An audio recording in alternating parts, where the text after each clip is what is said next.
Komunikoniker semua, kembali lagi di program Komuni Kita. Pada kesempatan kali ini, bersama aku, Alivia Syaukila, kita akan membahas salah satu topik yang super penting dalam ilmu komunikasi. Apa itu? Hari ini kita akan membahas tentang Digital Public Relations. Tentunya aku nggak akan sendirian, pada kesempatan kali ini aku akan ditemani dengan salah satu dosen muda dan kece yang ada di prodi kita. Siapa dia? Hari ini kita kedatangan Kak Desma. Halo Kak Desma, selamat datang. Halo Via. Bagaimana kabarnya Kak, sehat? Alhamdulillah. Kabar alhamdulillah. Via sehat juga? Alhamdulillah aku juga sehat banget Kak. Sebelum kita masuk ke perbincangan yang lebih serius, mungkin aku ada sedikit tantangan buat Kak Desma perihal digital public relations ini. Menurut Kakak, public relations kalau bisa digambarkan dengan 3 kata apa aja tuh? Public relation ya? Ya, tuh. Oke. Truthfulness. Oke. Reputation. Oke. Satu lagi transparansi. Oke, siap. Tadi merupakan salah satu dari 3 kata terpenting yang ada di digital public relations. Oke, baik Kak. Sekarang kita akan masuk ke materi yang lebih serius lagi. Aku akan tanya beberapa hal terkait dengan digital public relations ini. Mungkin aku akan memulai dengan apa definisi public relations? Oke. Karena ini kajiannya tentang digital PR ya, secara spesifik. Tapi nanti kita akan bahas dulu, teman-teman harus tahu dulu nih apa itu PR secara definisi. Karena dalam bukunya Scott dan Broom, judul bukunya itu ada Effective Public Relation. Jadi public relation itu sendiri itu adalah fungsi manajemen yang menilai sikap-sikap publik, lalu mengidentifikasi prosedur-prosedur atau kebijakan-kebijakan dari individu maupun dari organisasi atas kepentingan publik, dan juga melaksanakan rencana kerja yang mana dengan tujuan untuk memperoleh pengakuan publik. Nah, sehingga dari definisi baku dari public relation ini kalau kita migrasikan ke digital PR, maka fungsi manajemen ini berkaitan dengan penggunaan teknologi komunikasi internet. Begitu, Via. Oke, baik. Kemudian Kak, untuk saat ini kan yang biasa digunakan itu adalah digital PR-nya ya Kak. Nah, kira-kira apa sih bedanya tradisional PR dengan digital PR itu sendiri? Yang tadi yang saya sampaikan gitu, nggak ada perubahan secara signifikan baik dari segi tugas maupun tanggung jawab bagi seorang PR nih. Ketika dia memiliki tanggung jawab menjadi seorang digital PR, maka fungsi-fungsi manajemen tadi yang udah disebutin gitu atas tujuan untuk memperoleh pengakuan publik tadi tinggal dikontekskan dengan ranah digital saja. Sehingga di sini kalau kita ngomongin lagi-lagi digital PR, unsur utama yang paling penting itu adalah tentang reputasi. Baik itu ngomongin reputasi perusahaan, siapapun kamu PR mewakili siapa ya, lembaga atau pemerintah atau NGO misalnya, siapapun itu, maka yang menjadi top of mind dari seorang digital PR adalah reputasi. Oke, baik. Kemudian Kak, selanjutnya, jadi di materi yang tadi sempat aku baca, ada beberapa elemen yang ada di dalam digital PR ini. Kalau nggak salah ada 5 nih Kak. Di sini tuh ada transparency, internet porosity, the internet as an agent, kemudian richness in content, dan yang terakhir adalah reach. Nah, mungkin bisa dijelaskan sedikit tentang salah satunya nih Kak. Aku coba the internet as an agent. Betul. Oke. Boleh. Itu elemen yang menarik dan sebetulnya menjadi core dari 5 elemen dasar yang harus diketahui oleh seorang digital PR.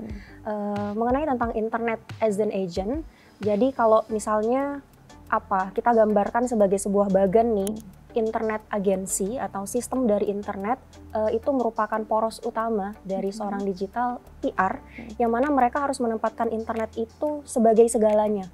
Nah, karena sistem internet itu kompleks banget kan ya, jadi seorang digital PR harus tahu bahwa internet di sini sebagai sebuah sistem bisa memberikan konteks atas pesan yang ingin disampaikan. Nah, pesan-pesan itu bentuknya macam-macam, bisa kata-kata, teks gitu ya, tekstual, bisa video, bisa audio, atau mungkin bisa gambar saja gitu. Nah, konteks ini kalau misalkan kita itu kan bentuk-bentuk yang ingin disampaikan ya. Nah, ada dua unsur lain gitu, bagaimana cara kita memberikan konteks pesan tadi, yaitu melalui channel dan juga melalui human. Nah, channel di sini adalah berupa media komunikasi, karena kita ngomongin digital PR ya, maka media komunikasi digital, misalnya email, website, media sosial, nah itu adalah channel-channel dari digital PR. Lalu human-nya adalah komunikator, lalu desainer, lalu digital PR itu sendiri, yang mana mereka bertugas untuk merancang pesan. Sebagai seorang desainer misalnya, mereka tahu betul kan elemen-elemen apa yang harus digunakan, baik font misalnya, warna, atau apa komposisi gambar. Mereka tahu betul bagaimana pesan yang disampaikan ini bisa nyampe dengan baik ke publik. Sehingga tidak ada gap atau mungkin noise di sisi apa namanya di sisi penyampaiannya, sehingga konteks pesan yang sudah dirancang sama digital PR itu bisa terrealisasi dengan baik. Baik. Oke Kak, mungkin kalau tadi kita sudah membahas tentang definisi dan konsep dasar ya dari digital PR ini, sekarang aku mau tanya perihal tentang karir atau peluang di dunia digital PR ini. Kamu menurut Kakak, bagi teman-teman semua seperti aku dan lain sebagainya yang ingin terjun ke dalam digital PR itu, kira-kira skill yang harus dipilih itu apa aja sih? Terutama gini ya, kalau misalkan kita ngomongin ranah komunikasi tuh ada banyak banget peluang ya, Via tahu sendiri gitu. Kalau kita ngomongin tentang digital PR, maka peluang itu sekarang makin luas sekali. UMKM di Indonesia itu menjamur, lalu perusahaan atau mungkin startup di Indonesia juga mulai bergeliat.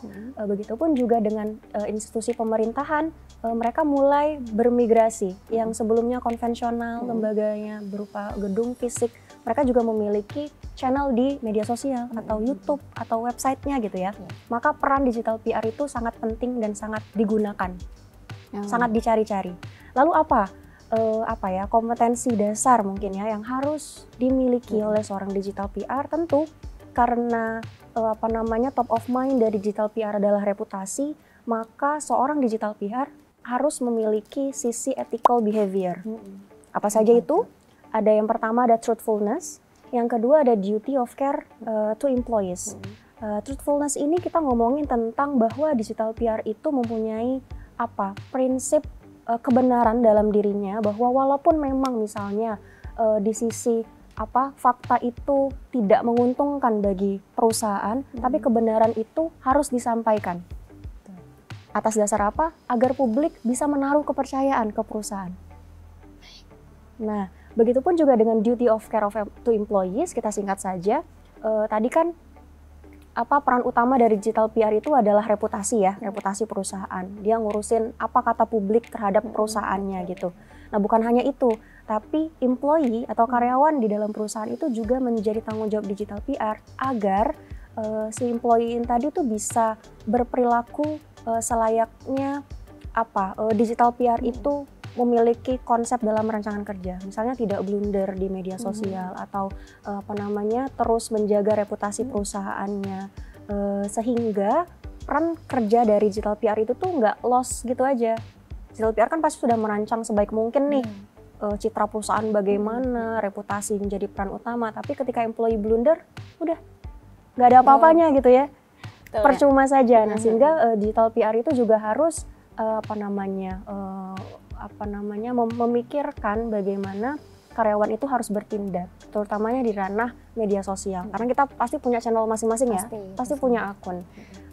Makanya tadi duty of care to employees itu adalah menjadi salah satu tanggung jawab dari seorang digital PR. Lalu yang lainnya terkait profesionalisme ya, integritas, kompetensi, lalu juga confidentiality. Confidentiality itu menjadi hal yang penting karena digital PR itu kan jadi wajah perusahaan ya. Kamu tahu sendiri ya. Pasti dia mau perusahaannya sedang krisis kah, mau perusahaannya sedang dipuji-puji kah, pasti digital PR yang menjadi wajah utama. Nah, maka confident kalau kita ngomongin tentang teori persuasif, confident itu menjadi salah satu cara agar orang percaya sama kita. Gimana karena dari gestur orang lain bisa menilai kita. Betul, confident itu kan banyak unsur ya, bisa dari mimik, bisa dari intonasi, bisa dari cara berpakaian, bisa jadi juga dengan tutur kata, penggunaan kata, kosakata yang baik dan benar. Dan itu mencerminkan bagaimana digital PR itu tuh memiliki kompetensi yang mana sangat merepresentasikan perusahaan yang dia ampuh. Oke. Baik Gitu, teman-teman, Via. itu tadi tuh ya merupakan skill-skill yang harus dimiliki oleh seorang digital PR yang tadi sudah disampaikan oleh Kak Desma. Tapi mungkin yang paling di-highlight itu merupakan dari sisi confident-nya tadi. Karena betul yang dibilang sama Kak Desma bahwasannya digital public relations itu orang-orang mereka adalah menjadi wajah utama dari company-nya, dari organisasinya dan lain sebagainya. Jadi mereka itu yang akan dilihat pertama. Jadi dari bagaimana kita menyampaikan itu akan dilihat dan dinilai oleh orang lain begitu. Oke, Kak Desma, tapi sebelum kita menyelesaikan perbincangan sampai sini, aku mau sedikit kasih Kakak challenge lagi seperti tadi di awal, tapi ini bentuknya rapid questions. Jadi sebagai digital PR, nanti Kakak coba pilih salah satu dari 2 pilihan yang akan aku berikan. Oke, ada ready Kak? Serapid apa? Serapid itu. Pokoknya nih, coba ya Serapid Kakak. mungkin, Kalau misal Kakak aku kasih pilihan, Instagram atau Twitter untuk PR? Instagram. Oke. Press release atau influencer marketing? Press release. Oke. Brand awareness atau crisis management? Crisis management. Oke. Lanjut, kampanye viral atau strategi jangka panjang? Strategi jangka panjang. Yang terakhir, PR yang adaptif atau PR yang konsisten? PR yang Adaptif susah. atau Konsisten. Oke, baik. Oke, Ikoners semua, mungkin kita cukupkan saja pembahasan kita pada hari ini. Untuk kesimpulan yang bisa aku ambil, mungkin dari aku pribadi adalah digital public relations ini bukan saja memindahkan traditional public relations menuju digital public relations, tapi di mana kita bisa menunjukkan peran kita sebagai digital public relations di muka umum, yang dimana seperti tadi sudah disampaikan oleh Kak Desma bahwasannya digital public relations ini merupakan wajah utama bagi company, perusahaan, kemudian organisasi dan lain sebagainya. Jadi bagi teman-teman e-commerce yang rasanya tertarik untuk bisa terjun ke dalam digital public relations, bisa membangkitkan skill seperti yang sudah disampaikan juga oleh Kak Desma sebelumnya. Ada beberapa tadi tuh skills yang sudah disampaikan, tapi mungkin salah satu yang kami highlight adalah confident tadi. Begitu teman-teman e-commerce semua, jangan lupa semangat kuliahnya, semangat belajarnya, dan kalian yang ingin terjun langsung kepada digital PR, jangan lupa kembangkan skill-skill tadi yang sudah disampaikan. Mungkin cukup sekian, kita cukupkan ya Kak. Terima kasih banyak Kak Desma untuk penjelasan yang sangat insightful. Semoga dari teman-teman semua juga bisa mengerti, bisa memahami dan mengambil pelajaran dari apa yang sudah kita diskusikan pada hari ini. Untuk teman-teman semua, e-commerce jangan lupa nantikan episode selanjutnya. Sekian dari kami, wassalamualaikum warahmatullahi wabarakatuh.